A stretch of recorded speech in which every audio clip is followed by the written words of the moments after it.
날씨가 뭐 장마였다가 또 습하다가 또 오늘은 또 이렇게 많이 덥고 한 것 같습니다. 우리 성도님들 건강 관리 잘 하셔야 될 것 같습니다. 오늘도 또 이렇게 몸이 안 좋아서 못 나오시는 분들도 있고 그런 것 같습니다. 그래서 우리 몸이 건강해야 또 하나님 잘 섬길 수 있으니까 몸 관리도 잘 하시면 좋겠습니다. 그동안 쭉 말씀의 방향이 한 곳입니다. 이렇게 성경 구절들이 달라지니까 다른 것 같지만 같은 맥락을 가지고 우리가 가장 복 있는 사람이라는 것. 이 세상에서 그 어떤 사람보다도 복 있는 사람.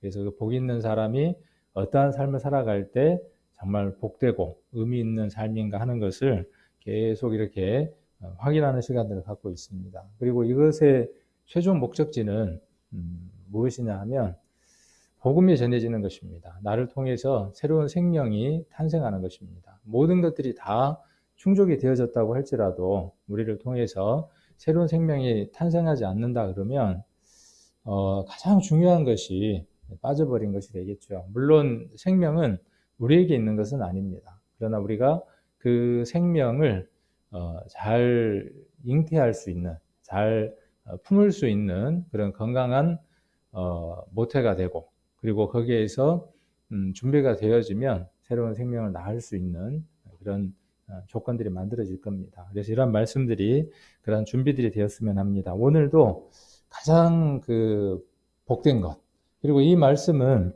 누구도 알아들을 수 없는 말씀들인 것 같습니다. 그래서 오늘 로마서 6장을 통해서 우리가 무엇을 본받아야 하는지 또 누구를 본받아야 하는지를 함께 나눠보고자 합니다. 예전에 우리 어렸을 때 아이들에게 전집류들을 많이 사주죠. 그래서 위인전이라든지 뭐 이런 것들을 많이 읽게 합니다. 그 이유가 어디에 있느냐 하면 자기의 어린 시절에 어떤 사람, 어떤 상황들을 동기부여를 받게 해서 그 사람의 삶, 그 다음에 그 사람의 철학, 그 사람의 삶의 방향 이런 것들을 본받아서 살아가게 하는 거죠. 그래서 그 삶에 큰 영향을 미치게 됩니다. 그래서 내가 이순신을, 내가 누구를 이렇게 본으로 삼다 보면 그것을 통해서 그 사람과 같은 또 그 사람보다 더한 삶들이 만들어지는 것이죠. 그래서 누구를 본받을 것인가, 무엇을 내가 본받고 살아갈 것인가 하는 것은 우리 삶에 있어서 참으로 중요하다라는 생각을 합니다. 만일 오늘 우리 이 시간이 뭐 아무개를 본받아라, 어떤 목사님을 본받아라, 앞서간 믿음의 목사님 가운데, 선진 가운데 누구가 이렇게 귀한 삶을 살았다, 이런 얘기를 하려고 한다면 뭐 인터넷도 있고 책도 있고 그러겠죠. 근데 이 시간은 우리가 말씀을 통해서 어떠한 것들인가 하는 것들을 살펴보려고 하는 것이죠. 이미 답을 다 아셨죠. 이렇게 이야기할 때 우리 성도님들은 이 말씀 한 구절 이렇게 오실 때 적혀져 있을 때 오늘 설교는 어떤 내용으로 설교를 하겠구나 하는 것들을 벌써 눈치를 채셨을 겁니다. 그래서 6장 5절 한 구절을 보시면 만일 우리가 그의 죽으심을 본받아 연합한 자가 되었으면 또한 그의 부활을 본받아 연합한 자가 되리라. 우리가 말씀을 자세히 읽어볼 필요가 있죠. 그래야 그 안에 구원이 있고 구원받고 난 이후에 삶도 말씀을 자세히 보는 데에서 힘이 있는 것 같습니다. 그래서 그냥 우리가 이렇게 읽는 것하고 제가 이렇게 노력을 참 많이 하거든요. 이렇게 하려면 저도 여러 번을 읽어야 합니다. 여러분들하고 이렇게 말씀을 교제할 내용들을 1시간 교제의 말씀들을 찾아서 그 말씀들을 묵상하고 또 그 가운데에서 제게 은혜가 되는 것들이 어떤 것들이고 뭐가 중요한 건가 하는 것들을 정리하고 이게 정리가 되면은 다시 이제 이렇게 파워포인트에 넣어서 색깔을 바꾸고 하는 이것들이 어떤 면으로 보면 이게 안 좋은 걸 수도 있어요. 왜냐하면 문명의 이기가 결코 유익한 면이 또 없기도 합니다.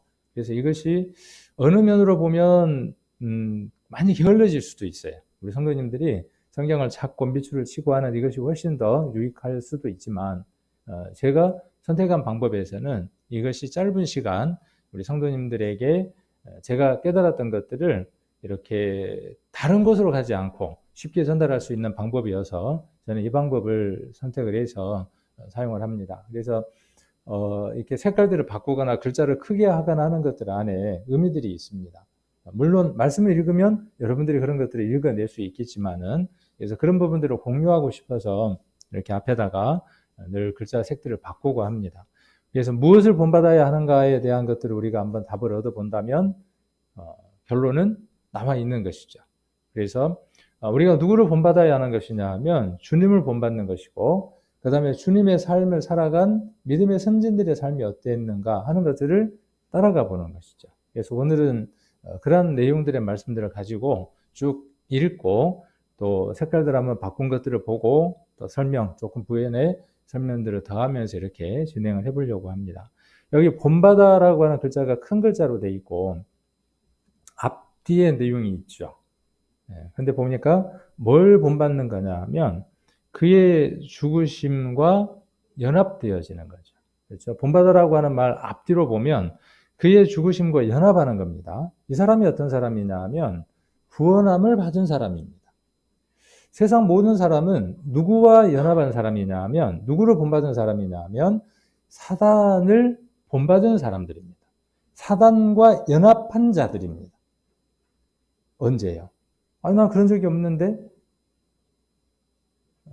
성경의 말씀을 배우는 이유가 어디에 있느냐 하면 내가 알지 못할 때 아담 안에서 사단과 하나 되어졌다는 사실을 말씀을 통해서 깨닫게 되는 것이죠. 그래서 내가 사단이 원하는 삶을 살아왔다는 사실을 깨닫고 그 연합에서 끊어져서 어디로 연합을 하고자 하는 것이냐 하면 하나님께로 연합하고자 하는 거죠. 그 연합을 하려고 하니까 무엇 없이는 안 되더라는 거죠. 로마서 7장에서 이야기하는 내용이 그것이죠. 아내에 대한 얘기를 하면서 남편이 살아있을 때 다른 남자에게 가면 음부라고 말한다라고 이야기를 하죠. 그러나 남편이 죽으면요, 거기에서 자유하는 것이죠. 그 다음 또 하나 방법이 있죠. 어떤 게 있습니까? 그 남편으로부터 죽어버리면 어떻게 되는 겁니까? 또한 자유하는 겁니다. 그렇죠. 둘 가운데 하나인 것이죠. 자, 그래서 여기 우리는 누구와 연합한 거냐 하면 말씀을 통해서 예수님과 연합되어졌다는 사실을 깨닫는 겁니다. 아담이 선악과를 먹을 때 내가 거기에 연합되어져서 선악과를 먹었다고 하는 사실을 깨닫는 것처럼. 그러면 말씀을 통해서 무엇을 깨닫는 것이냐 하면 내가 몰랐을 때, 내가 원치도 않았던 그때에 하나님께서 나를 위해서 나의 죽음을 그리스도와 함께 연합해서 그리스도의 죽음으로 내 죽음과 함께 계산해 주셨다는 사실을 깨닫는 것이죠. 그래서 여기는 되었으면입니다. 그렇죠? 되었으면입니다. 색깔을 바꿔놓은 이유가 있어요. 되었으면. 이거 본받는 겁니다. 만약 이거 본받는 게 없으면 하나님과 상관이 없습니다. 예수님과 상관이 없습니다. 교회로 온다고 할지라도 그 사람은 하나님의 사람은 아닙니다. 교인일 수는 있어요. 그러나 성도일 수는 없습니다. 성도는 연합한 자여야 성도입니다. 그렇죠? 근데 여기서 끝나버리면요. 여기서 끝나면 그 의미가 없는 겁니다. 그리스도와 함께 연합해서 죽어야 하는 그 의미가 무엇이냐 하면 뒤에 나와 있는 대로 또 다른 본을 받아야 할 게 있는 거죠. 그게 뭐냐 하면 색깔이 잘 안 보이죠. 그의 부활. 색깔이 안 보이니까 장점도 있네. 보려고 자꾸 쳐다보니까. 그의 부활과 어떻게 하는 겁니까? 연합하는 겁니다. 근데 이거는 완성됐어요. 진행형이에요. 되리라. 그렇죠? 앞에는 되었으면, 여기 부활은요, 되리라.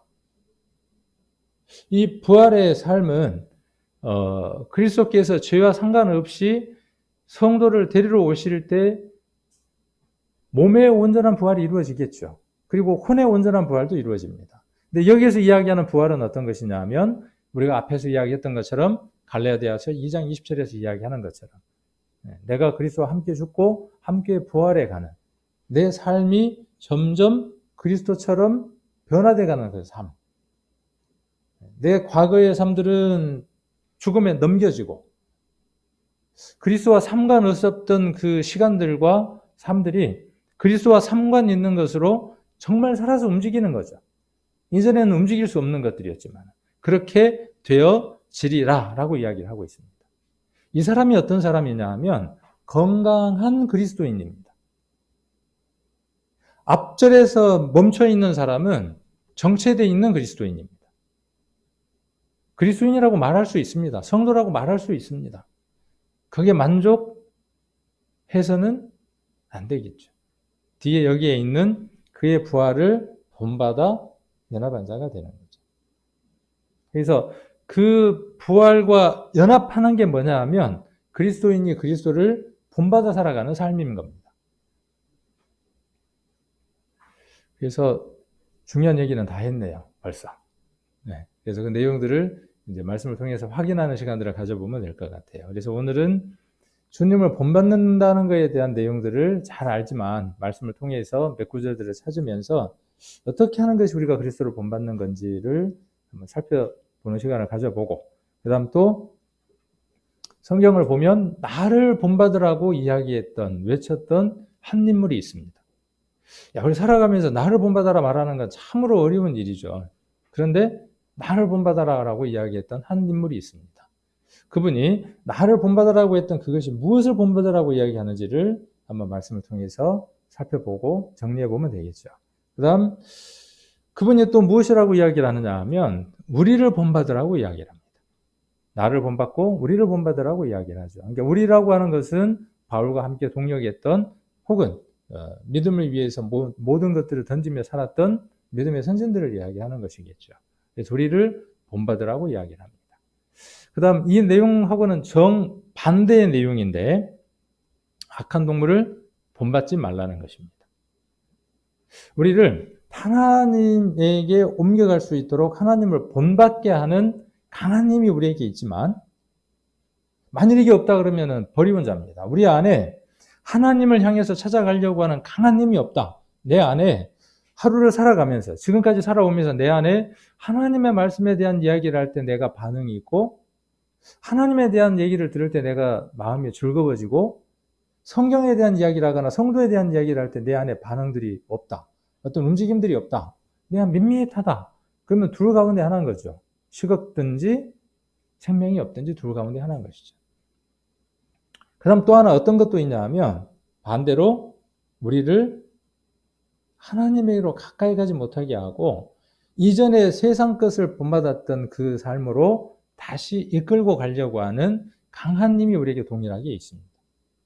그래서 그 부분의 것들을 말씀을 통해서 한번 살펴보는 시간을 가져보려고 합니다. 길 수도 있고 길면 예배 시간 끝나는 시간에 마치고 또 다음에 이어서 하면 되고 그렇게 이제 하도록 하고 혹 시간이 맞아서 맞춰지면 더 좋고요. 그래서 한번 먼저 주님을 본받아라고 하는 내용을 가지고 먼저 한번 살펴보도록 하겠습니다. 아까 우리가 봤던 로마서 6장 5절의 말씀이죠. 그러니까 이 말씀은 우리는 이 말씀을 읽으면서 어때요? 마음이 이 성경을 읽으면서 어떤가요? 마음에 아무런 반응이 없나요? 아무런 그 마음 안에서 특별한 어떤 마음들이 없나요? 한번 이 말씀을 한 주간 가만 한번 외우고 가장 잘 보이는 곳에다가 한 주간씩만 하면 됩니다. 우리 성도님들. 우리가요 많은 욕심들이 있어요. 어떤 게 있냐면 성경을 내가 이번에 그냥 일독을 하리라. 어떻게 하리라 막 하거든요.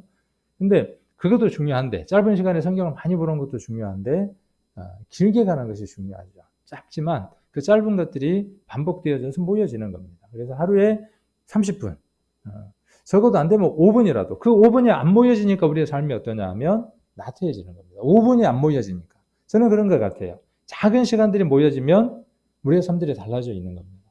반대로 이야기하면 우리에게 하루의 시간들 속에서 작은 시간들이 하나님을 만나는 시간이 없는 겁니다.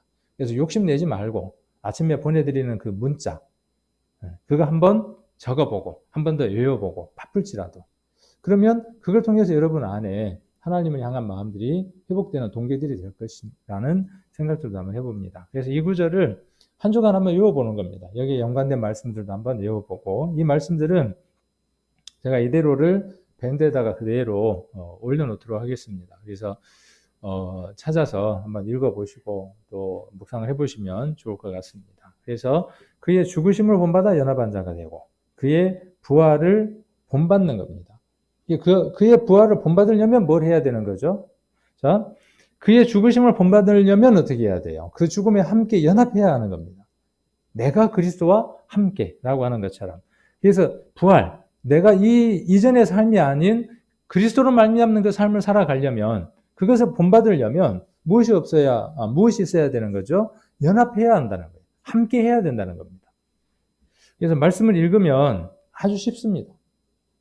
우리가 그리스도를 본받는다라고 이야기를 하면 대부분의 교회나 사람들은 이렇게 이야기를 합니다. 아까 위인전처럼 착하게 살라는 말이겠구나. 그리스도를 본받는다는 것은 착하게 사는 것, 선하게 사는 것, 그 다음 또 뭐예요? 내가 성질을 잘 내는데 좀 성질을 좀 죽이고, 정말 돌을 닦은 사람처럼 정말 어떤 일에도 흔들리지 않는 그런 사람이 돼야 그게 그리스도를 본받는 것이구나. 이런 사고들을 많이 갖고 있죠. 물론 그것은 그리스도를 본받은 것 가운데 나오는 작은 부산물들입니다.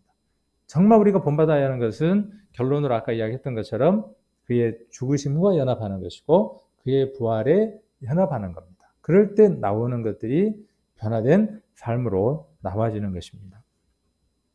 로마서 15장 5절입니다. 5절부터 7절까지 바로 로마서 우리가 보고 있으니까 15장 5절 한번 보겠습니다.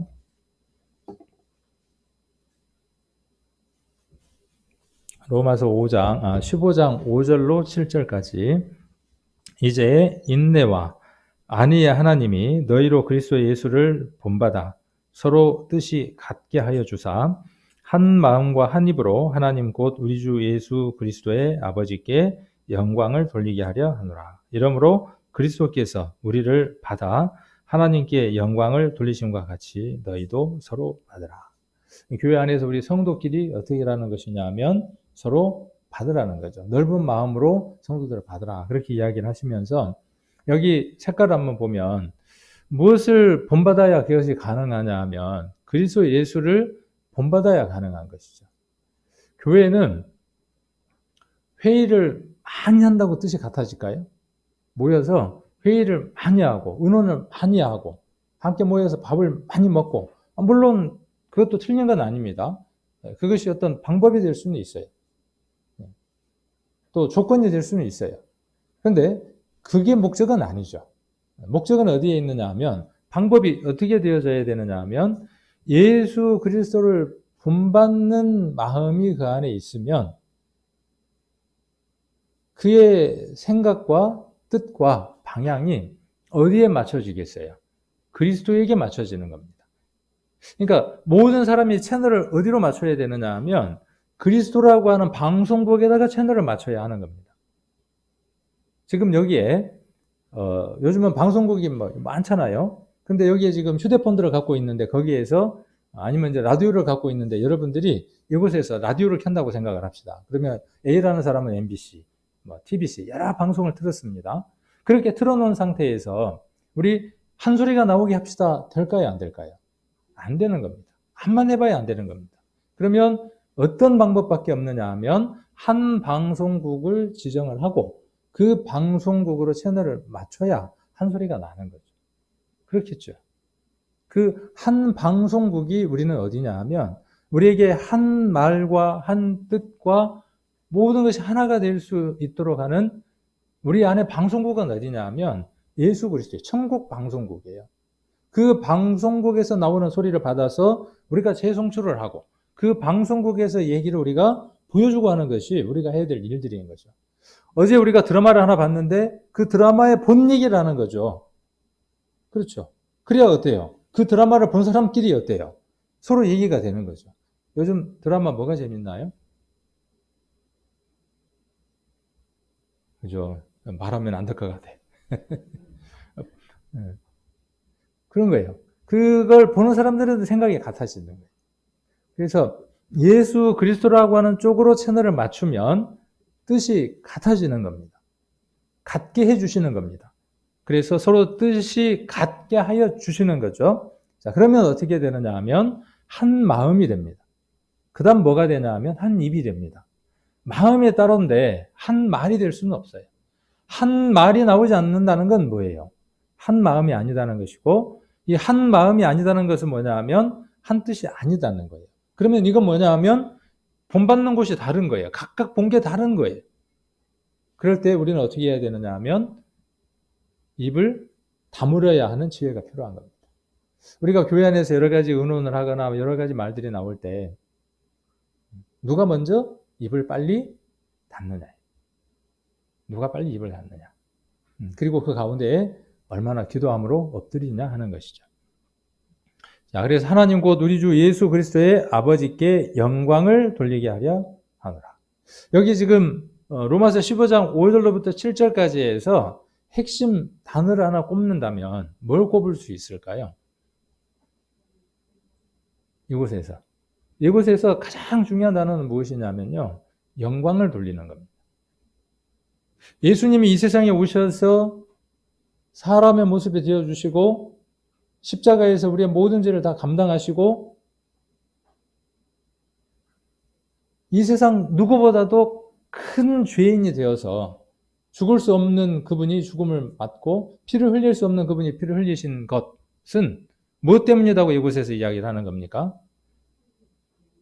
여기 7절에 이러므로 그리스도께서 우리를 받아 하나님께 영광을 돌리신 같이라고 이야기를 하고 있죠.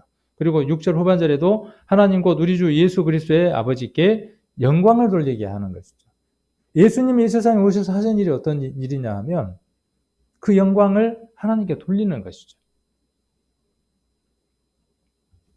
그래서 우리는 이제 어떤 사람들이냐 하면 자유가 없는 사람들입니다. 로마서가 이야기하는 게 뭐죠? 우리가 자유가 없다는 거예요. 예전에 자유자였다는 거죠. 무엇에 대해서 자유자였어요? 로마서를 잘 읽어보면 참 재밌습니다. 예전에 우리가 자유자였다는 거예요. 뭐에 대해서 자유자였습니까? 하나님을 향해서 자유자였어요. 근데 참 그 말이 재밌잖아요. 우리가 교회에서 뭐라 그래요? 내가 구원받았으니까 이제 뭐가 생겼대요? 자유가 생겼대. 근데 잘못 오해한 겁니다. 예전에 사단의 종으로 있었을 때 하나님을 향해서 자유했어요. 하나님을 향해서 뭔가를 할 수가 없었어요. 사단에게 종으로 되어져 있어서 사단의 일만 할 수 있는 자가 되었어요. 그 자유란 말이 그런 뜻입니다. 거기에서. 하나님을 향해서 뭔가 일을 할 수 없는 자기 멋대로의 사람이 되어져 버렸어요. 그런데 이제 구원함을 받았다는 말은 무슨 뜻입니까? 이제 우리가 하나님을 향해서 어떤 자가 됐어요? 종이 됐어요. 묶인 자가 됐어요. 그리고 누구를 향해서는? 사단을 향해서는 자유자가 됐어요. 풀렸어요. 그런데 이걸 오해합니다. 구원받았으니까 뭐예요? 율법도 필요 없고 아무것도 제재받지 않는다고 착각을 합니다. 전혀 그렇지 않습니다. 성경을 다시 한번 읽어보십시오. 안경을 쓰고 어떤 안경을 쓰고 파란색에 있는 안경을 쓰고 바라보기 시작하면 파랗게만 보입니다. 지난번 구역 모임 때도 그런 얘기를 했지만 성경에는 여러 관점의 내용들이 있습니다. 예를 들면 구원에 관해서도 죄사함이라고 하는 한 방향이 있고 또 하나님의 자녀가 되어졌다고 하는 한 방향이 있고 우리가 전도집회 때 이야기하잖아요. 구원이라는 말은 여러 단어로 다시 표현할 수 있어요. 의인이 되었다, 깨끗하게 되었다, 구속받았다, 하나님의 자녀가 되었다 여러 가지로 이야기할 수 있어요라고 이야기했잖아요. 그렇죠? 죄의 용서함을 받았다라고 이야기할 수 있습니다라고 이야기를 하고 그런데 어떤 안경 하나만 탁 쓰느냐 하면 그 색깔 안경 하나만 탁 쓰고 성경을 보는 겁니다. 그럼 나머지 것은 안 보이는 겁니다. 다양한 방향의 다양한 이야기들이 있습니다. 그래서 구원이라고 하는 것 안에는 여러 가지 것들을 포함하고 있습니다. 그래서 죄가 용서함을 받았다는 것과 함께 하나님의 자녀가 되어서 하나님의 자녀가 되었다는 말의 의미는 뭐냐 하면 하나님의 통치를 받는 자가 되어졌다 그런 뜻입니다. 죄의 용서함을 받았다 이퀄 뭐냐 하면 사단의 지배 아래에 있다가 하나님의 지배 아래로 왔다 그런 뜻입니다. 그런데 복음주의 교회가 가장 문제가 되는 게 뭐냐 하면 자유함이라고 하는 그것에 대해서 아주 강하게 주장한다는 거예요. 그래서 오해되어지는 거예요. 마음껏 살아도 된다라고 오해되어지는 거예요. 그래서 어떤 것 하나를 우리가 주의 깊게 볼 필요가 있느냐 하면 통치를 받는다. 그 다음에 여기 영광을 돌린다는 것. 우리의 모든 삶이 하나님께 영광을 돌리지 않는다 그러면 의미 없는 것이다 그 말이죠. 통치를 받는다. 네. 통치를 받는다 그 말은 무슨 뜻이에요?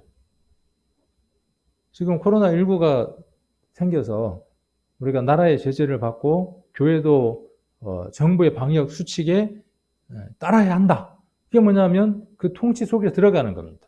규제 속으로 들어가는 겁니다. 안 하면 어떻게 되나요? 해도 되고 안 해도 되고 그러나요? 물론 자유가 있으니까 그럴 수 있어요. 그러나 만일 그것으로 인한 어떤 문제가 생긴다면요. 책임을 누가 져야 합니까? 본인들이 져야 하는 겁니다. 그 책임을 묻는 겁니다. 통치라는 건 그런 겁니다. 구원함을 받았다는 뜻은요. 이제 하나님의 백성이 되어져서 하나님이 명령하신 대로 살아가겠습니다라는 뜻입니다. 그러니까 명령하십시오라고 이야기해야 된다는 것이죠. 마음대로 살 수 있습니다가 아니라 나는 하나님이 명령하신 대로 제가 따르겠습니다. 죽어라 그러면요. 안 죽을 수 있는 사람. 하나님이 너 죽어라 그러면 안 죽을 수 있는 사람. 없어요. 발버둥 쳐도 방법이 없는 겁니다. 그 통치 속에 우리가 살아가는 겁니다. 그런데 그것만 인정을 하고 나머지 것들은 안 하는 겁니다. 오늘을 살아가는 하루 속에서, 한 주간을 살아가는 하루 속에서, 또 우리가 시간이 주어지면 우리가 일주간을 살아갈 겁니다. 그것 속에서 여러분 안에 왕이 계십니다. 하나님을 여러 모습으로 표현했는데 하나님의 나라, 영원한 하나님 나라고 그 하나님 나라의 하나님은 왕입니다. 우리는 그곳의 백성이기도 합니다. 물론 여러 표현들로 되어져 있어서 만왕의 왕이 예수님이고 우리가 왕이 되어서 그 나라를 다스릴 사람이기도 합니다. 여러 가지로 표현되어져 있습니다. 우리는 그의 백성입니다. 왕권 시대에 있어서 왕의 명령은 절대적입니다. 성경을 여러분 이렇게 보지 않으면요. 망난이 됩니다. 바꿔야 합니다. 우리가 구원함을 받은 사람들의 그 생각 속에서요. 성경을 읽을 때 두려워 떨면서 읽을 수 있는 그 마음들로 우리들의 마음들이 바뀌어져야 되는 부분도 있습니다. 물론 하나님은 사랑의 하나님이니까 사랑의 말씀으로 이 말씀을 받아야 하는 면도 있어요. 여러 면이 있는 걸 이야기하는 겁니다. 신랑과 신부의 면에서 받아야 하는 것도 있고요. 근데 어느 부분을 놓치는 겁니까? 구약에서 수많은 부분 이야기하는 게 뭡니까? 통치에 관한 얘기입니다. 왕권에 관한 얘기입니다. 그 왕이 누구의 통치를 받았느냐는 것에 따라서 그 백성의 삶의 결과가 달라지는 것처럼 우리도 마찬가지라는 것이죠. 왕의 명령이 절대적인 것처럼 그 왕에게 내리는 명령, 그것이 절대적인 것이죠. 우리도 우리의 삶들 안에서 그 절대적인 하나님의 명령에 순종하는, 복종할 수 있는 그런 삶들에 대한 생각들이 바뀌어져야 된다는 겁니다. 이거 쉽게 안 바뀝니다. 제 경험이 그렇더라고요. 제 경험. 뭔만 알았냐 하면 사랑의 하나님만 안 거예요. 모든 죄를 사해 주신 하나님만 아는 거예요. 내게 명령하시고 이끌어 가시고 통치하시고 그렇게 모든 것들을 끌어가시려고 하는 왕권을 가진 하나님에 대해서는 관심이 없었던 시절도 있어요. 또 누군가 그렇게 이야기해 주지 않았기 때문에 또 성경을 그렇게 봤을 수도 있어요. 그러나 이제 이렇게 제시되어졌을 때에는 우리 성도님들의 그 성경을 보는 관점들이 이 방향의 관점들도 유념을 두고 읽어야 하는 겁니다. 그래서 영광을 돌리는 겁니다. 죽든지 살든지 병들든지 가난하든지 어떠한 형편에 처하든지 우리가 할 일은 뭐예요? 그리스도가 이 세상에 오셔서 하신 일이 뭐예요? 영광 돌리는 것이죠. 그리스도가 영광 돌리는 것은 무엇이었어요? 십자가를 지는 것이었어요. 우리가 이 세상에서 하나님께 영광 돌려드리는 것은 무엇입니까? 여러 가지로 이야기할 수 있습니다. 여러 가지로. 근데 결론적으로 이야기를 한다면 생명을 살려내는 겁니다. 한 생명을 영원한 불목 가운데서 건져내면 그게 하나님께 영광을 돌려드리는 겁니다. 제가 하나님께 영광을 돌려드립니다. 찬양하고 간증하고 삶을 정말 정직하게 살아가고 다 필요하죠. 그 필요 없다는 게 아니라 그것으로 말미암는 새로운 생명이 탄생되어지고 그 생명의 교회 안에서 자리 잡고 살아가는 그 삶 자체가 그것이 뭐냐 하면 영광을 돌려드리는 거예요. 영광 돌려드립니다 해갖고 그게 영광이 되는 게 아니라 그리스도가 어떻게 영광을 돌리셨습니까? 말로? 아니에요. 그 십자가를 지심으로 마지막까지 그 일을 하심으로 그래서 그 얘기를 지금 바울은 로마서에서 이야기를 하고 있습니다. 자, 여기 빌립보서 3장 10절입니다. 성경을 찾으셔도 되고 저기를 보셔도 되고 빌립보서 3장 10절 자, 찾아서 같이 한번 10절부터 12절까지를 천천히 한 목소리로 한번 읽겠습니다. 빌립보서 3장 10절 같이 한번 읽겠습니다. 내가 그리스도와 그의 부활의 권능과 그의 고난에 참여함을 알려하여 그의 죽으심을 본받아 어찌하든지 죽은 자 가운데에서 부활에 이르려 하노니 내가 이미 얻었담도 아니요 온전히 이루었담도 아니라 오직 내가 그리스도 예수께 잡힌 바 된 그것을 잡으려고 쫓아가노라. 성경은 영원한 구원을 얘기합니다. 한 번 구원은 두 번 다시 소멸될 수 없습니다. 구원은 영원한 것입니다. 그렇게 이야기하니까 구원파네. 이리 와봐. 성경을 몰라도 엄청 모르네. 한번 읽어봐봐. 이리 와서 읽어봐봐. 그러면서 이 성경을 이야기하는 겁니다. 그 믿음의 거장이었던 바울도 뭐라고 이야기했다고? 이거 봐. 어디 이루었다 그랬어. 이루려고 그렇게 이야기하고 있지. 구원을 어떻게 다 이루었다고 감히 교만하게 이야기를 하냐고. 그건 뭘 모르는 것이죠? 글을 읽을 줄 모르는 거예요. 글을 읽을 줄 몰라서 그러는 거예요. 자, 이 빌립보서는요, 바울의 간증과 같은 내용이기도 합니다. 이 내용은 오늘 제가 말씀드리는 것처럼 그리스도를 본받는 게 무엇인가에 대해서 바울이 간증하고 있는 겁니다. 아까 그리스도를 본받는 건 뭐라고 제가 정의를 내려드렸습니까? 그리스도를 본받는다는 건 이거라고 정의를 내려드렸습니다. 로마서 6장 5절에서 그의 죽으심과 연합하는 겁니다. 부활과 연합하는 겁니다. 그렇게 살아가는 것이 그리스도를 본받고 살아가는 겁니다. 그래서 내가 죽어야 할 것들은 죽어지고 생명으로 살아나야 될 것들은 살아나는 그 삶을 살아가는 게 그리스도를 본받는 거예요. 근데 바울은 지금 뭐라고 지금 간증하고 있는 거죠? 지금 3장 10절에 뭘 간증하고 있는 겁니까? 잘 한번 봅시다. 한번 보면. 내가 그리스도와 그 부활의 권능과 그 고난에 참여함을 알려하여 그의 죽으심을 어떻게 본받아 그랬어요. 그러니까 로마서 6장 5절의 말씀을 자기는 어떻게 했다? 삶 가운데에서 그렇게 살아왔다라고 지금 간증하고 있는 거죠. 이 사람이 구원 받은 사람이에요? 안 받은 사람이에요? 구원함을 받은 사람이죠.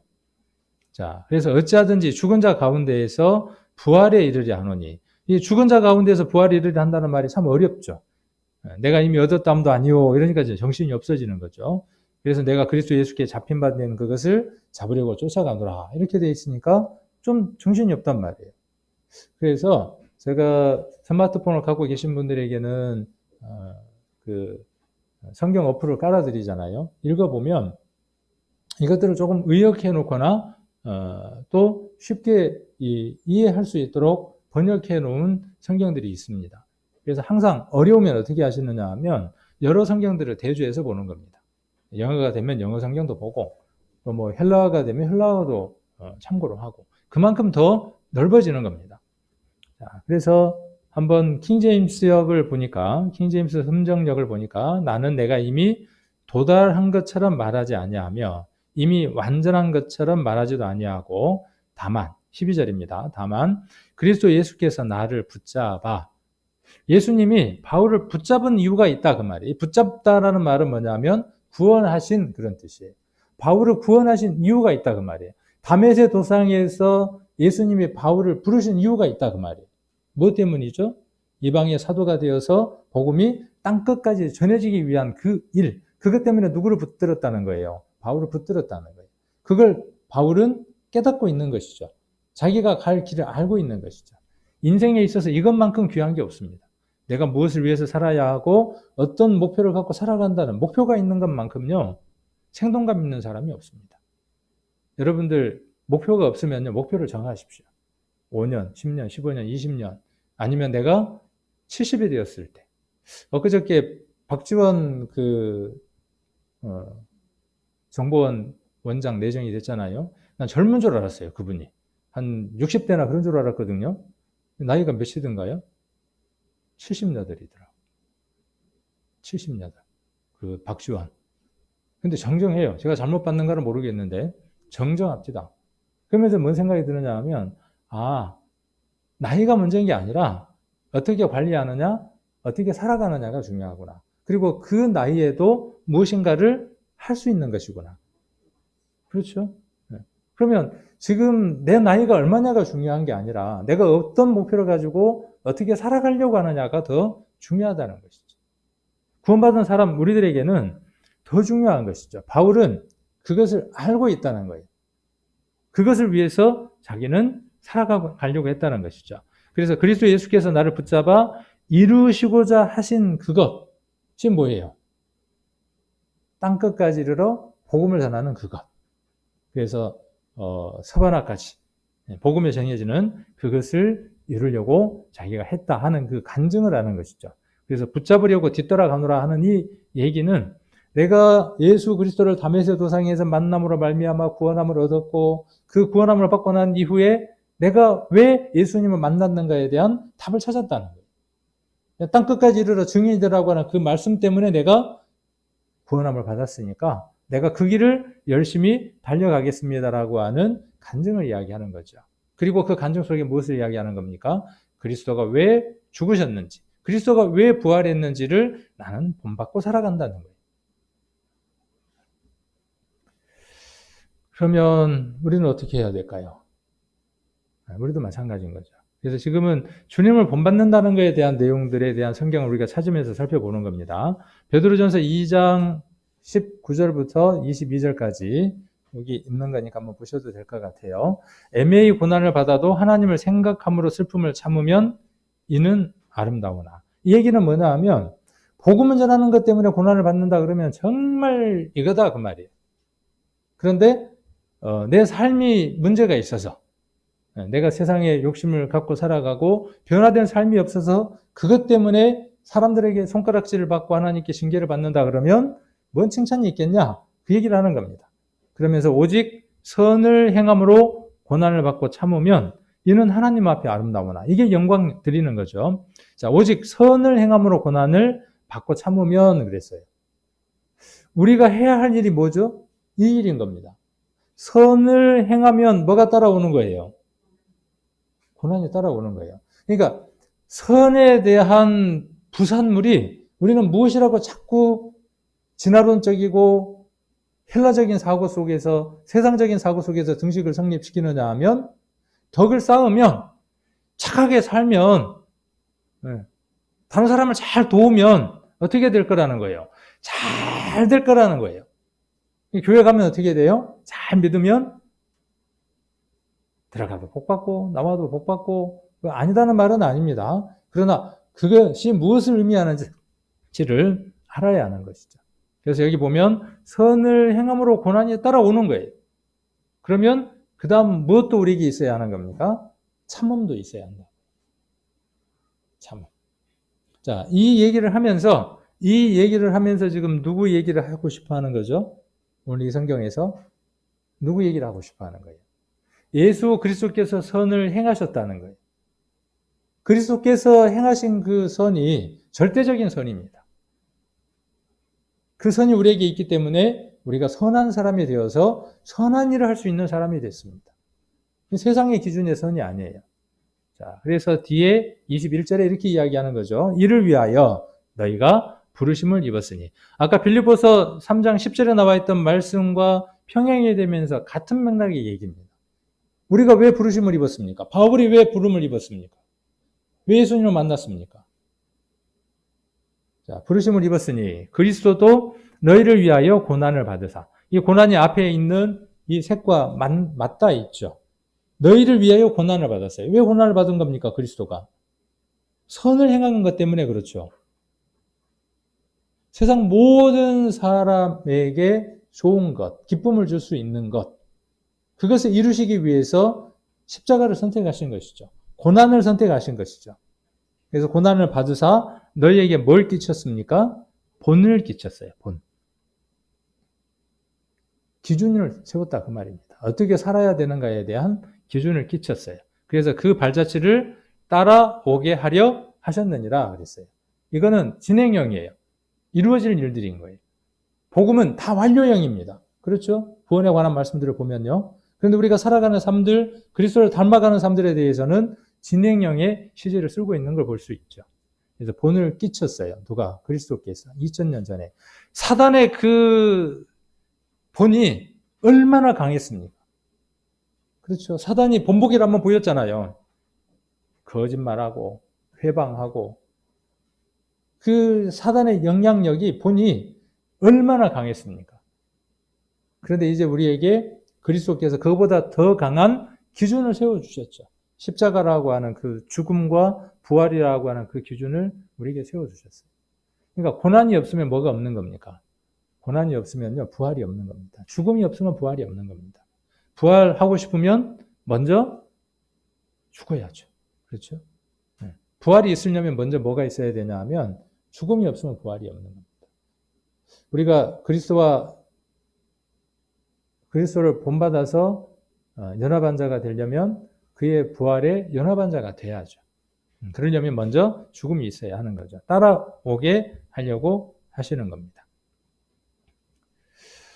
자, 그 다음 빌립보서 2장 5절이죠. 2장 5절부터 8절까지 말씀인데 이 말씀도 너무나 잘 알고 있는 말씀이죠. 많이 외우죠. 우리 뭐 암송도 하고 이전에. 그래서 너희 안에 이 마음을 품으라 그랬어요. 이 마음이 안 품어지면 아까 말씀드렸던 것처럼 따라갈 수도 없고 하나가 될 수가 없어요. 그러니까 여러분들은 목사의 마음을 품으려고 고민할 필요 없어요. 우리 어머니의 마음을 내가 어떻게 잘 따라갈까 고민할 필요 없어요. 교회가 부모를 따라가지 마라 그러네. 극단적으로 이야기하시면 안 돼요. 그것도 해야죠. 자주 말씀드리지만 그것도 해야 하는데 그것이 이루어지기 이전에 무엇이 먼저 돼야 된다는 거예요. 선행돼야 될 게. 아까 그건 부산물이라고. 부모를 따르는 건 뭐냐 하면 부산물이에요. 주가 아니라 부수적으로 나오는 결과물들이에요. 그래서 우리의 마음이 누구를 따르면요. 예수님을 따르면, 품으면 너희 안에 이 마음을 품으라 곧 그리스도 예수의 마음이에요. 예수님의 마음이 어떤 마음이었을까요?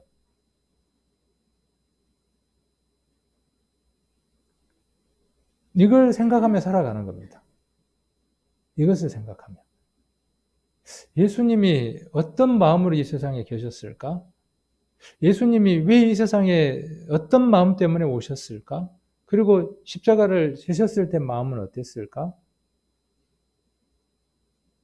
모든 그 마음들 하나하나를 헤아려 보는 거죠. 우리가 부모에게 효도하게 될 때, 우리가 부모의 마음을 헤아릴 수 있을 때 완벽하지는 않지만 부족하지만 그래도 부모님에게 고맙습니다. 감사합니다라는 말을 하게 되죠. 어느 때 지도 지 같은 놈 낳아서 키워보면 그죠? 자기하고 비슷한 자식을 키워보면 누구의 마음을 헤아릴 수 있어요? 부모의 마음을 헤아릴 수 있어요. 그럴 때 우리 부모님 나 때문에 참 고생 많으셨겠구나. 우리 어머니 아버지가 저 때문에 고생 많으셨을 거예요 아마. 제가 좀 여러분들 보기에도 그렇잖아요. 맹랑하게 생겼잖아요. 이게 고생 많으셨을 것 같아. 그러니까 자식을 키워보면서 저만큼은 아니지만은 때로는 딸의 기복이 있을 거 아니에요. 그럴 때마다 우리 부모님은 여러 자녀를 키우면서 얼마나 힘드셨을까. 그러면서 그 부모의 마음에 되어질 때 나도 좀 폭넓은 사람이 되고 달라져 가는 거죠. 그것이 본받아 살아가는 것이죠. 자, 그는 근본 하나님의 본체시나 하나님과 동등됨을 취할 것으로 여기지 아니하시고 오히려 자기를 비하 종의 형체를 가져 사람들과 같이 되었고 사람과 같이 살아가는 삶이 되신 겁니다. 그리고 사람의 모양으로 나타나셨어요. 죽음과 피를 흘릴 수 있는 사람의 모양을 가지셨어요. 자, 이게 자기를 낮추신 거예요. 자, 이렇게까지 우리가 어떻게 하는 겁니까? 본받아 가는 겁니다. 하나님이 천지의 주인이시잖아요. 말씀 한마디면 못하시는 게 없는 그분이 죄 많고 허물 많고 제한적인 인간의 육신을 입으시려고 마음을 품으셨다. 그러면 그 마음을 우리가 살아가는 겁니다. 그러면 용서 못할 사람 있을까요? 없을까요? 그 마음이 있기 때문에 뭐 사랑의 원자탄이라고 했던 그 목사님도 자식을 죽인 왼수를 품을 수 있었겠죠. 그렇겠죠.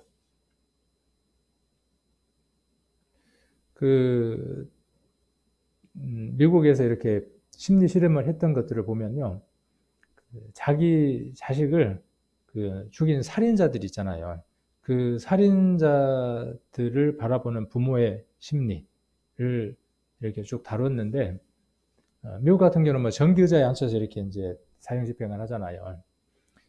자식이 떠나고 난 이후에 갈갈이 찢어진 그 마음에서요, 어떻게 이야기하느냐 하면, 저놈도 똑같이 죽었으면 좋겠다. 내가 보는 데에서. 내가 보는 데에서 그렇게 처절할 만큼 죽어가면 내가 속이 시원하겠다. 그렇게 마음을 품는답니다. 그래서 실험을 해보면 어느 사람에게는 그렇게 죽어가는 사람을 보여줍니다. 그 치유가 될까요? 안 될까요? 안 돼요. 안 돼.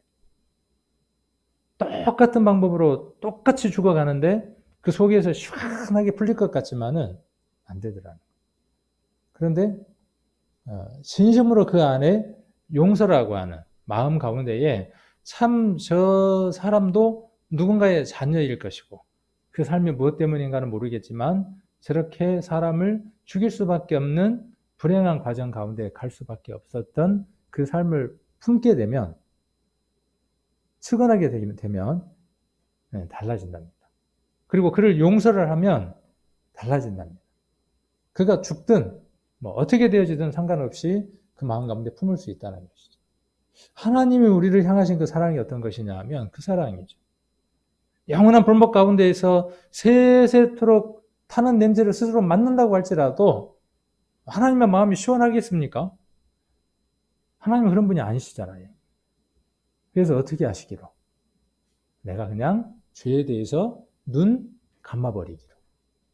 그렇죠. 우리 야곱과 에서 얘기 속에서 우리가 복음의 얘기를 많이 듣잖아요.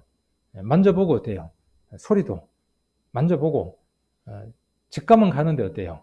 눈 감아버리기로 아버지가 어때요? 작정하는 거죠. 소리는 누구의 소리인데? 야곱의 소리인데 만져보니까 에서로구나. 이렇게 말씀하시는 거죠. 우리를 향해서 하나님 어떻게 하시기로 작정하시는 겁니까? 죄를 더 이상 보시지 않기로 작정하시는 거죠. 그 일을 위해서 어때요? 우리 인간 같은 육체의 형체를 입으셨다고. 인간의 모습으로 오신 것 속에 그 마음이 있으신 거죠. 그렇다 그러면 우리가 용서 못할 게 어디 있습니까? 그리스도를 우리가 품는다면, 이 마음을 품는다면 우리가 못할 게 뭐가 있겠어요? 제일 안 되는 게 뭔지 아십니까? 이 교회 안에서 제일 안 돼요. 큰 그 하나님을 품었다 그러면서, 그 하나님을 만났다 그러면서 제일 안 되는 장소가 어디냐면 교회예요. 최고 안 되는 그 현장이 정말 기적적인 곳이에요. 새로운 생명이 탄생하는 그 기적적인 일도 교회 안에 있고, 그 기적을 맛봤음에도 불구하고 성경에 기록되어 있는 것처럼 1만 달란트 탕감받은 자가, 그렇죠, 얼마 안 되는 그 빚진 것 때문에 내어놓으라고 목살을 흔드는 것 같은 그 삶을 우리가 동일하게 살아가는 것이죠. 여러분 안에 이 마음이 들어와서 여러분 마음을 꽉 주장을 한번 해보십시오. 그러면 다른 눈으로 볼 겁니다. 다른 마음이 될 겁니다. 구원 받았다고요? 그러면 이 마음이 회복되게, 이 마음이 여러분 안에 가득 채워지게 기도하시고 간절히 붙들어 보십시오. 수요일도 말씀을 드렸지만 이 마음이 식어질 때가 있습니다. 근데 좀처럼 안 뜨거워져요. 그냥 버려두지 마십시오. 발버둥을 씹십시오. 그것이 없이는 하나님을 기쁘게 해드릴 수 없습니다. 자, 그 다음 바울은 뭐라고 이야기하느냐 하면 나를 본받으라. 앞에는 우리가 주님을 본받아야 되는데 무엇을 본받아야 하느냐 하는 것이고, 그러면 바울은 무엇을 본받았을까요? 아까 이야기했던 것처럼 바울은 고린도전서 11장 1절에서 이렇게 이야기합니다. 내가 그리스도를 본받는 자 된 것 같이. 그러니까 삶 안에서 한 번이 아니라, 삶 안에서 한 번 그리스도를 본받는 게 아니라 끊임없이 반복해서 바울은 어떻게 했다고요? 그리스도를 본받는 자가 되었다고요. 자, 너희는 누구를 본받으라고요? 나를 본받으라 그랬어요. 우리는 이 바울처럼 이렇게 말할 수 있어야 합니다. 우리의 삶의 목적이 우리가 살아가는 그 방향들이 이 삶에 되어지도록 살아가야 합니다. 다른 건 모르겠지만 바울이 그렇게 이야기했죠. 그 재판석에 섰을 때 내가 이렇게 꽁꽁 묶인 것 말고는 그랬죠. 결박된 것 말고는 여기에 모여있는 모든 사람들이 누구처럼 되기를 원한다. 나처럼 되기를 원한다.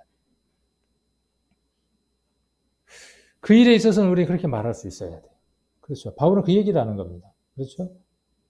바울은 뭔 얘기를 하느냐 하면 그리스도가 죽은 그 죽음에 내가 연합했고 그리스도가 부활하셨다고 하는 그 부활에 내가 연합한 자가 되어서 새 생명 가운데 내가 살아간다. 매일. 그래서 내게 부족한 것이 있고 하나님을 기쁘게 해드리지 않는 것들은 내가 죽어가고 하나님을 기쁘게 해드리는 것들은 내가 살아간다. 이 삶을 너희가 어떻게 하기를 원한다? 본받기를 원한다.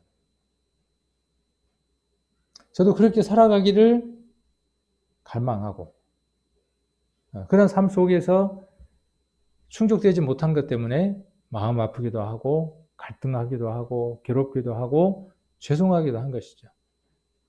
근데 이 삶이 없는 사람들이 있어요. 이 삶이 끊어져서 없는 사람들이 있습니다. 또 빌립보서 3장 17절입니다. 형제들아 너희는 함께 그렇죠? 너희는 함께. 아까 너희는 그렇게 이야기했고 여기도 빌립보서에서도 너희는 함께 나를 본받으라. 한 사람 말고 전부가 교회가 그 말이죠. 나를 본받으라. 저도 우리 성도님들에게 본받으라고 이야기하고 싶어요. 저를. 부족하지만 어떤 거 본받으라고 이야기하고 싶으냐 하면 그래도 주님을 위해서 살아가려고 발버둥치는 작은 모습들이 있거든요. 여러분들에게도 있나요? 있어요. 여러분들에게도 있습니다. 그래서 나를 본받으라. 또 우리로 본을 삼은 것 같이 그대로 행하는 자들을 보이라. 말이 어렵나요? 안 어렵나요? 이거 설명을 누가 할 수 있는 분? 우리로 본을 삼은 것 같이 그대로 행하는 자를 보이라. 이게 뭔 말일까요? 어떤 때는 이해가 되는 것 같은데 설명을 하려고 하니까 설명이 잘 안 될 때도 있어요. 그럴 때 이렇게 여러 번역본들을 참고로 하면 조금 이해가 쉽습니다. 뒷부분은 이따가 이제 보려고 하는데 아까 우리로 본을 삼은 것 같이 그대로 행하는 자를 보이라 하는 것을 이따가 이제 한번 보도록 하고 앞부분 그래서 형제 자매 여러분 다 함께 나를 본받으십시오. 또 형제들아 너희는 함께 나를 따르는 자가 되고 이게 교회 안에 리더자의 모습이어야 되겠죠. 나를 따르라 하는 나를 따르라는 게 뭐냐 하면 내가 이거 주장하는데 이게 옳다고 이야기하는데 이거 따르라 그 말 아닙니다. 세상은 그렇게 이야기를 합니다. 리더가 이야기하고 리더가 발견한 어떤 것들이 있으면은 그 사상을 따라가라 이렇게 이야기하는데 바울은 지금 그렇게 말하고 있는 게 아닙니다. 바울은 뭔 이야기하는 거냐 하면 내가 그리스도와 함께 죽어가는 그 삶 예전에 종이었고 자유자였고 아까 말씀드렸던 것처럼 그 삶을 살아가는 것에 대해서 변화된 모습들이 내게 있지 않냐. 그걸 바라보고 따라와라 그 말이죠. 그게 완성형이다, 진행형이다. 아까 빌립보서에서 진행형이다 바울은 그렇게 이야기를 하고 있죠. 자, 그리고 고린도전서 4장 16절에도 이렇게 이야기하죠. 여러 곳에서 기록되어 있습니다. 나를 본받으라고 하는 말은 직접적으로 기록되어 있는 성경만 지금 보고 있는 것이고 간접적으로 기록되어 있는 성경들도 무수히 많습니다. 근데 지금 직접적인 것들만 찾아서 바울이 나를 본받으라라고 이야기했던 이 담대한 외침을 말하고 싶어서 그래요. 우리 성도님들도 이렇게 이야기할 수 있어야 됩니다. 나를 따르라. 오늘 내가 죽어진 일에 내가 시간을 보낼 수 있었어. 오늘 개밥도 줘야 되고 내가 뭔 일도 해야 되고 뭔 일도 해야 되고 뭔 일도 해야 되고 있는데 그 일은 죽을 일이야. 값어치 없는 일이야. 근데 오늘 주일인데 이 일이 값어치 있는 일이니까 내가 오늘 살아있는 그 일을 위해서 내가 오늘 이곳에 왔어. 여러분들도 그렇게 사십시오 하는 게 뭐냐 하면 나를 따르라, 나를 본받으라 그 말입니다. 다른 얘기가 아니에요. 어려운 얘기가 아니에요. 거창한 게 아닙니다. 그리고 그 사람들이 모여지면 내가 영향력 있는 삶으로 살아가게 되는 겁니다. 그래서 그러므로 내가 너희에게 권하노니 너희는 나를 본받는 자 되라. 사도행전 20장 같이 한번 보시겠습니다. 사도행전 20장 같이 한번 보시겠습니다.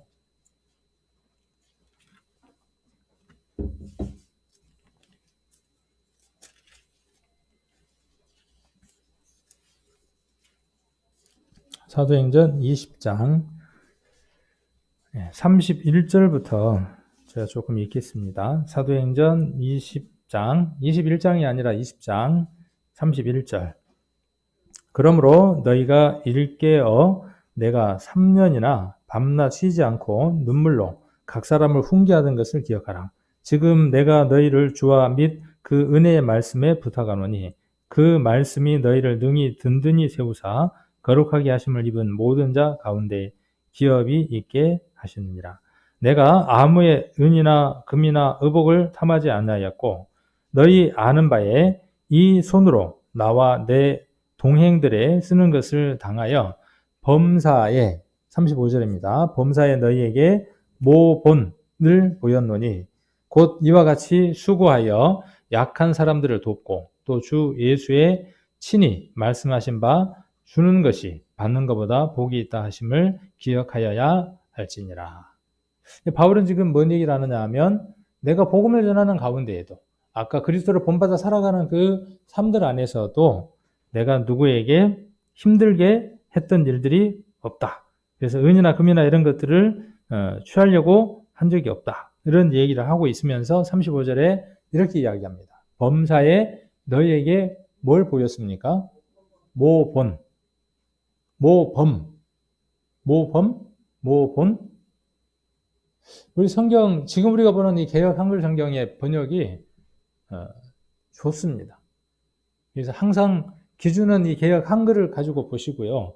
근데 조금 노력을 좀 해야 돼. 한자가 나오면 인터넷에서 찾아봐야 하는 수고를 해야만 합니다. 아까처럼 조금 내용이 어려울 때에는 그 내용을 다른 성경들을 통해서 보는 것들이 필요합니다. 그러나 번역은 잘 돼 있는 번역입니다. 그래서 참고 내용들을 보시면서 보면 좋겠죠. 여기 모범이 아니라 모본을 보여놓으니 곧 이같이 수고하여 약한 사람들을 돕고, 그러니까 바울이 어떻게 했다는 겁니까? 이런 것에서 본이 됐다 그 말이죠. 수고해서. 바울에게는 어떤 권위 있었습니까? 복음을 전하는 자고 하나님의 일을 하는 사람이니까 교회에서 요를 받아서 생활하는 것이 가한 사람이었죠. 근데 바울은 어떻게 했다고요?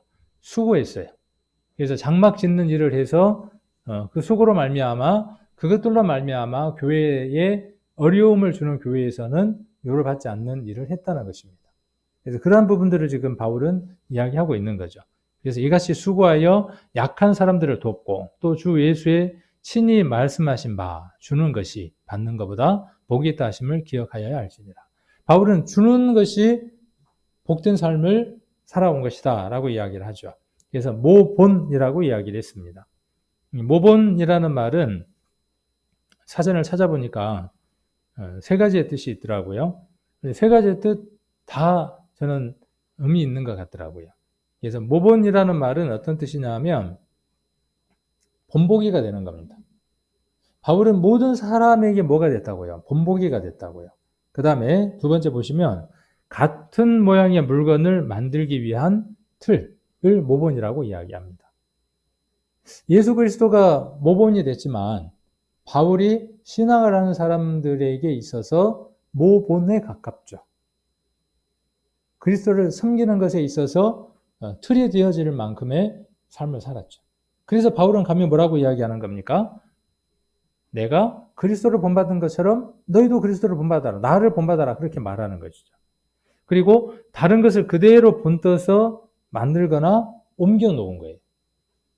예수 그리스도의 삶의 모양을 예수 그리스도가 어떻게 사셨는가를 누구를 보면 그대로 일치가 되는 거죠.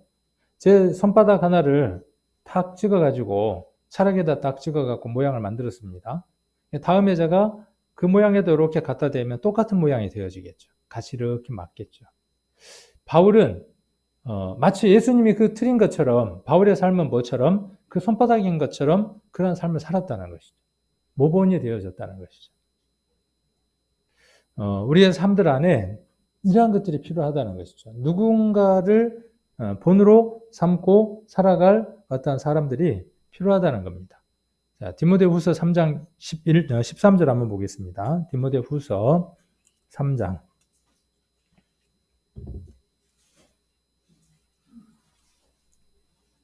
자, 이제 바울을 본받는 게 어떤 건가에 대해서 바울이 제시를 합니다. 아까 예수님을 본받는 것에 대해서 우리가 제시를 했지만 바울은 이제 조금 더 쉬우면서도 우리가 이해할 수 있는 쉬운 것들로 어떻게 본받으라라고 하는 제시된 내용들을 한번 보려고 합니다. 디모데후서 1장 13절을 보시면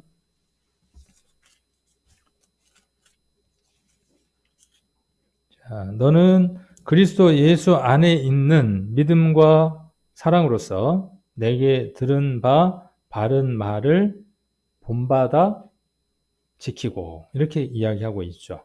우리 안에 거하시는 성령으로 말미암아 내게 부탁한 아름다운 것을 지키라 이렇게 말씀하고 계시죠. 여기도 본받아 지키라라고 이야기를 하면서 무엇이라고 하는 것을 제시를 하고 있죠. 무엇을 본받아야 하는가라는 게 오늘 제목이었는데 예수님이 십자가에 못 박히고 부활하신 것을 우리가 본받아야 하고 그 다음 또 바울이 그리스도를 살아가면서 그의 삶 안에서 이러이러한 것들을 지켜라.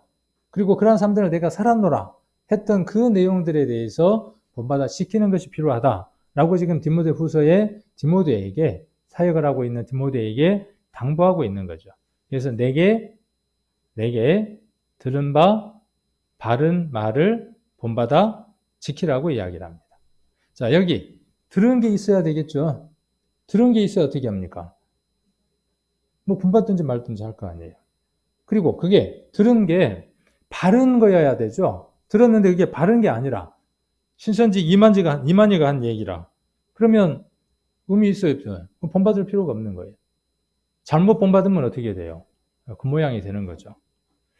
자, 그리고 빌립보서 4장 9절에도 너희는 내게 배우고 받고 듣고 본 바를 행하라. 그리하면 평강의 하나님이 너희와 함께 계시리라 그랬어요.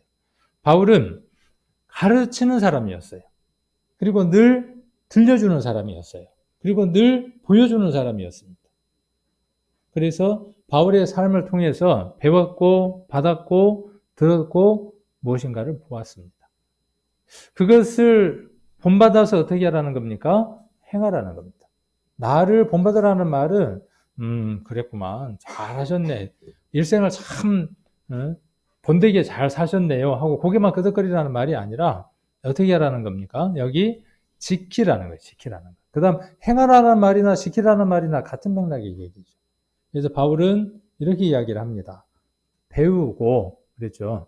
그 다음에 받고 듣고 본바예요. 그럼 여러분에게 배운 게 있어야 할 거 아닙니까? 무엇을 배우셨습니까? 누구로부터? 배울 때 이 배움이 하늘로부터 툭 떨어지는 게 아니죠. 물론 말씀을 통해서 여러분들이 배우기도 하지만 말씀을 내가 끊임없이 읽는다고 해서 배워지느냐 하면 그렇지 않습니다. 더 많은 것을 이해하고 배운 그 사람들로부터 살짝 한번 떠들러주는 그것들로 말미암아 배움의 크기들이 커져갑니다. 그래서 여러분들은 배울 사람을 찾아야 돼요. 그리고 내가 누군가에게 배움을 줄 사람으로 성장해 가야 됩니다. 여러분 자신들이 바울처럼 배움을 줄 수 있는 사람으로 성장해 가야 됩니다. 그러려면 말씀뿐만 아니라 인격적인 것뿐만 아니라 좀 부끄럽죠. 저도 제가 이야기하면서 모든 면에서 어떻게 되어져야죠? 성숙한 사람이 돼야죠. 자, 그래서 배우고라는 말을 우리가 뭐라고 이야기할 수 있겠어요? 본받으려면. 이것도 한번 예전에 빌립보서를 보면서 우리가 함께 교제를 했는데, 자, 배웠으면 어떻게 해야죠? 가르쳐야죠. 그렇죠. 성경에다 그렇게 써놓으시면 되죠. 바울을 본받는 삶을 살려면 어떻게 되어져야 되느냐 하면, 여러분들은 가르치는 사람이 되어야 합니다. 그러려면 더 많은 걸 배워야 하는 사람이겠죠. 가르칠 수 있는 위치에 있어야 돼요. 남녀 상관없이. 자, 그리고 받았어요. 그러니까 여러분은 어떤 사람이 돼야 하는 겁니까? 주는 사람이 돼야죠. 어려운 게 아니에요. 주는 사람이 되면 됩니다. 말씀도 익히 알아서 주는 사람이 되고 아까 주는 사람이 받는 사람보다 복되다고 했던 그 말처럼. 자, 그리고 듣고 그랬으니까 어떻게 하는 겁니까? 여러분들은 그동안에 들어만 왔어. 받기만 받았어. 듣기만 들었어. 근데 어떻게 하라고요? 이제는 주고, 그 다음 어떤 사람이 돼야 돼요? 말하는 사람이 돼야죠. 바른 말을 하는 사람이 돼야죠.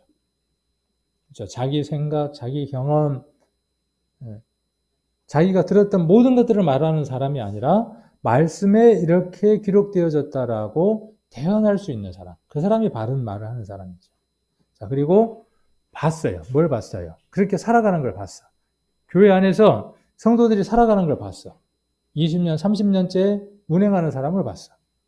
아, 그러니까는 계속 운행하십시오. 네. 나는 그냥 보고만 있으랍니다. 그렇게 보는 사람이 아니라 이제는 어떤 사람이 돼야 되는 거죠? 보여주는 사람이 돼야 되는 거죠. 아까 빌립보서 후반에 있는 내용 보려고 하는 것도 그 내용에 관한 겁니다. 그래서 어떻게 행하는 거냐 하면, 어떻게 본받는 거냐 하면 배우고 받고 듣고 본 바에 대해서 대응해서 하는 거죠. 가르치고 주고 들려주고 보여주는 겁니다. 어디에서요? 이 교회 속에서. 여기 와서 연습하는 겁니다. 여기 와서 연습하는 겁니다. 그리고 세상에 가서 어떻게 하는 겁니까? 실전을 치르는 겁니다. 그 실전에서 패배하고 문제가 있는 것 여기 와서 어떻게 하는 겁니까?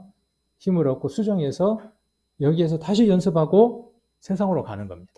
그러니까 이 교회는 그래서 중요한 겁니다. 모여야 하고. 그래서 그 속에서 이런 교제들을 함께 이루어 가야 하는 겁니다.